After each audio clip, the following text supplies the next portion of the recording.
வாங்கங்க இன்றைக்கி நம்ம சூப்பரான சோயா பீன்ஸ் மசாலா எப்படி செய்யலான்னு பார்க்கலாம். நான் 1/4 கிலோ அளவு சோயா பீன்ஸ் எடுத்திருக்கேங்க. இதை நல்லா கழுவிட்டு ஒரு குக்கரில் சேர்த்துக்கலாம். இந்த சோயா பீன்ஸ் வேகிற அளவுக்கு கொஞ்சமாக தண்ணி சேர்த்துக்கலாம்.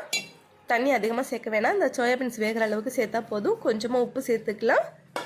குக்கரில் விசில் போட்டு 3 விசில் வச்சுக்கலாங்க. 3 விசிலில் இது நல்லா வெந்து வந்துடும்.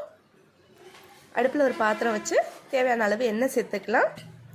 ஒரு பெரிய வெங்காயம் பொடியாக நறுக்கி வச்சுருக்கேன். கொஞ்சமாக கருவேப்பிலை எடுத்து வச்சுருக்கேங்க. இதையும் அதில் சேர்த்துக்கலாம். நம்ம தாளிப்புக்கெல்லாம் எதுவும் போடணுன்னு அவசியம் இல்லைங்க. வெங்காயம் நல்லா எண்ணெயில் வதங்கி வரணும். பாருங்கள், இந்த அளவுக்கு வதங்கி வந்ததுக்கப்புறமா நம்ம வேக வச்சுருக்க சோயாபீன்ஸை அதில் சேர்த்துக்கலாம்.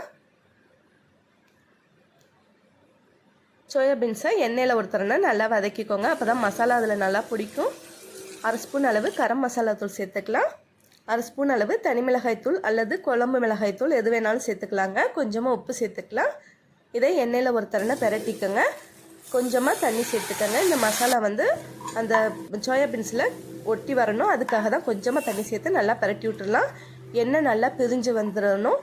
இந்த அளவுக்கு வந்ததுக்கப்புறமா அடுப்பை அணைச்சிடலாம். நீங்கள் குழந்தைங்களுக்கு ஸ்கூலுக்கு சட்டுன்னு செஞ்சு கொடுக்குறதுக்கு சூப்பரான சிம்பிளான சத்தான ஒரு டிஷ்ஷுங்க இது. நீங்கள் செஞ்சு பாருங்கள், எப்படி இருந்துச்சுன்னு கமெண்டில் சொல்லுங்கள். அருமையான சோயாபீன்ஸ் ரெடி ஆயிடுச்சு. என்னோட சேனல் உங்களுக்கு பிடிச்சிருந்துச்சுன்னா லைக் பண்ணுங்கள், ஷேர் பண்ணுங்கள், மறக்காமல் சப்ஸ்கிரைப் பண்ணி வச்சுக்கோங்க. தேங்க்யூ.